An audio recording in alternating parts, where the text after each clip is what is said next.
Berikut beberapa fakta jejak nama Sunda di berbagai belahan dunia. Nama Sunda, selain dikenal sebagai salah satu nama suku di Indonesia yang mendiami wilayah bagian barat Pulau Jawa, juga digunakan sebagai istilah dalam geologi untuk menyebut landas kontinen perpanjangan lempeng benua Eurasia di Asia Tenggara, yang masa daratan utamanya meliputi Semenanjung Malaya, Sumatera, Jawa, Madura, Bali, dan pulau-pulau kecil di sekitarnya. Dalam buku The Geography, ditulis sekitar tahun 150 Masehi, Claudius Ptolemy ada menyebut kata Sundae, tertulis Sinde, yang terdiri dari 3 pulau, dan ditambahkannya komentar bahwa beberapa orang mengatakan ada 5 pulau. Catatan Ptolemy inilah yang dianggap sebagai catatan terawal tentang nama Sunda.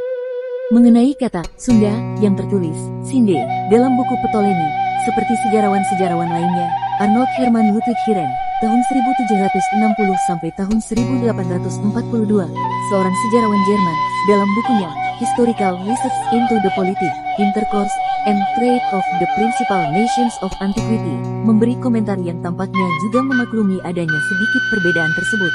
The very name of Sunda, however, may be found in Ptolemy, for he noticed 3 islands in this situation, called Sinde. 3 others are likewise mentioned under the name of Sabadip, in which we again meet with the Hindu termination dip, or more correctly Dwipa, ujar Hirn. Dalam bahasa Jawa kuno, Kawi, dan bahasa Bali, disebutkan juga terdapat kata Sunda, dengan pengertian bersih, suci, murni, tak tercela, bernoda, air, tumpukan, pangkat, waspada. Dalam bahasa Islam, terdapat kata Sun, yang berarti selat. Dalam kitab Ilagaligo yang berisi cerita mitologi Buddhis kuno, juga ada disebutkan nama wilayah Sundrari Lo, artinya Sunda di timur, dan Sundrari Aja, artinya Sunda di barat. Ini mungkin menjadikan kitab Ilagaligo sebagai salah satu manuskrip kuno dari Nusantara, yang secara jelas ada menyebutkan toponim Sunda. Menurut Rolfai, kata Sunda berasal dari akar kata Sun, atau kata Suda, yang dalam bahasa Sanskerta berarti bersinar, terang, putih. Di Norwegia terdapat sebuah dusun bernama Sunda. Sunda adalah sebuah dusun di Mos, Osford. Sunda terletak dekat dengan wilayah Jasveng dan dusun Agro. Kemudian di Swedia juga terdapat kata Sunda. Sunda adalah pinggiran kota di Södermanland County. Sunda terletak dekat dengan pinggiran kota Falsum dan dusun Bara. Masih di Swedia, Sunda adalah sebuah dusun di Östergötland. Sunda terletak dekat dengan dusun Ruda dan Kainstock. Dan masih di Swedia, Sunda adalah sebuah dusun di Stockholm County. Sunda terletak dekat dengan dusun Boda dan Sigmaro. Lalu kita ke Papua Nugini, di sana terdapat sebuah nama Sunda. Sunda adalah sebuah desa di Papua Nugini dan memiliki ketinggian 1784 meter. Sunda terletak dekat dengan desa Tubiri dan lingkungan kompleks lama. Kemudian kita beralih ke Kepulauan Faru. Di sana terdapat kata Sunda. Sunda adalah sebuah munisipalitas di Kepulauan Faru, berpusat di sekitar Suara Sundini antara Pulau Streymoy dan Eysturoy. Di India juga terdapat kata Sunda. Sunda adalah sebuah dusun di India dan memiliki ketinggian 2136 meter. Sunda terletak berdekatan dengan dusun Pijadogri dan desa Baungar. Masih di India, terdapat juga sebuah desa yang bernama Sonda. Sonda, juga diajar sebagai Sanda, adalah sebuah desa di distrik Nalbari, Assam, India. Kita beralih ke Kongo. Di Kongo ternyata terdapat kata Sunda. Sunda adalah sebuah desa di DR Kong. Sunda terletak di dekat desa Afere dan Omba Amon. Kata Sunda selain dikenali dalam ilmu geologi sebagai nama sebutan landas kontinen, suku di Indonesia, dan penamaan hewan yang ada di Asia Tenggara, ternyata juga terdapat di berbagai belahan dunia lainnya. Mungkin masih banyak lagi terkait fakta jejak kata Sunda yang belum kita temukan hari ini di belahan dunia lainnya, atau mungkin pengucapan yang berbeda di setiap wilayah.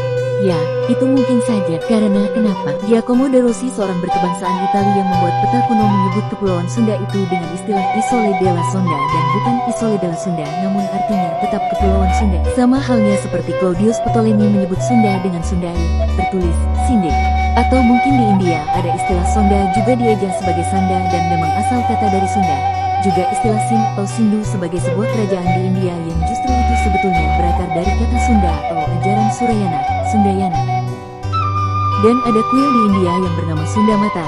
Kata Sunda yang jika diartikan ke dalam bahasa Indonesia yaitu kuil Sunda Mata berlokasi di Sunda, Binmap. Ada juga peta buatan Jerman terkait nama Sunda yaitu tahun 1719 buatan Jerman yang dinamakan Der Insel von Sonde, yang jika diartikan yaitu Kepulauan Sunda.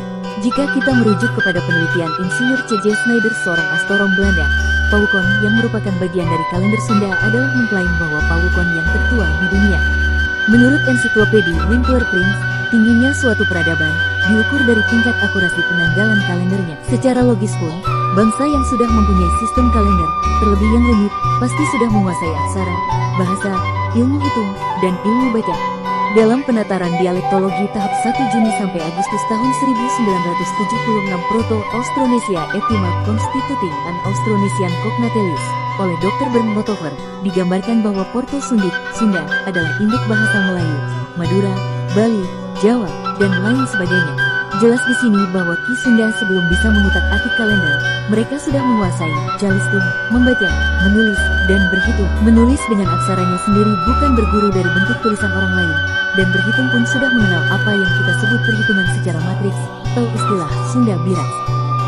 Bukti penggunaan perhitungan secara matriks dapat dilihat dalam bahasa, karawitan, dan kalender itu sendiri. Artinya mungkin saja benar apa yang dikatakan peneliti Stephen Oppenheimer dalam teorinya, bahwa beliau mengatakan dengan tegasnya, nenek moyang induk peradaban manusia modern berasal dari Kepulauan Sunda.